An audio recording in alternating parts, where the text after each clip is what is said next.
Hello കൂട്ടുകാരെ, എല്ലാവർക്കും നമ്മളെ പുതിയ വീഡിയോയിലേക്ക് സ്വാഗതം. അപ്പോഴേ എല്ലാവരും ഇന്നലെ ഞങ്ങൾ ഇടുക്കി പോയ വീഡിയോ കണ്ടിട്ടുണ്ടോ? കണ്ടിട്ടില്ലേ? പോയി കാണണം കേട്ടോ. താണ്ടെ കൊല്ലത്ത് നല്ല മഴയായിരുന്നു. മഴയൊക്കെ ഒന്ന് ഇച്ചിരി മാറി നിന്നു. അപ്പം തന്നെ താണ്ടെ ഗേറ്റിൻ്റെ വാതിലൊക്കെ വെള്ളം ഇങ്ങനെ കെട്ടിക്കിടപ്പുണ്ട്. ഇവിടെ നീല ബക്കറ്റ് വെച്ചെന്നറിയോ, മേളിൽ നിന്ന് ഇങ്ങനെ വെള്ളം വന്ന് വീഴുമ്പോഴത്തേക്ക് അത് തെറിച്ചത് ഈ അകത്തോട്ട് വന്ന് വീഴും. അതൊക്കെയാണ്. അപ്പോൾ ആ വക പരിപാടികളൊക്കെ കഴിഞ്ഞു. ഇനി അതിനുശേഷം വീടൊക്കെ തൂത്തിട്ട് മഴയാണെങ്കിൽ നമ്മുടെ ജോലികൾ നടക്കണ്ടേ. അപ്പോൾ ഇനി നമുക്ക് നേരെ അടുക്കളയിലേക്ക് പോകണം. രാവിലത്തെ ആഹാരം പരിപാടിയെല്ലാം കഴിഞ്ഞു. ഉച്ചലത്തേക്ക് മീനൊന്നും കിട്ടിയിട്ടില്ല. അന്നേരം ഞാൻ വിചാരിച്ചു ഒരു ഉള്ളിയും തക്കാളിയും കറി വെക്കാം. അതിന് വേണ്ടി ഉരുളൻകിഴങ്ങ് അരിഞ്ഞ് വെച്ചേക്കുന്നു. പിന്നെ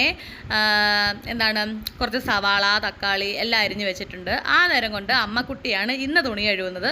അമ്മ താണ്ട് അങ്ങനെ തുണി കഴുകും. നമുക്ക് മഴയായാലും കഴുകിയല്ലേ പറ്റൂ. അമ്മ താണ്ടെ തുണി കഴുകാൻ വേണ്ടി റെഡിയായി.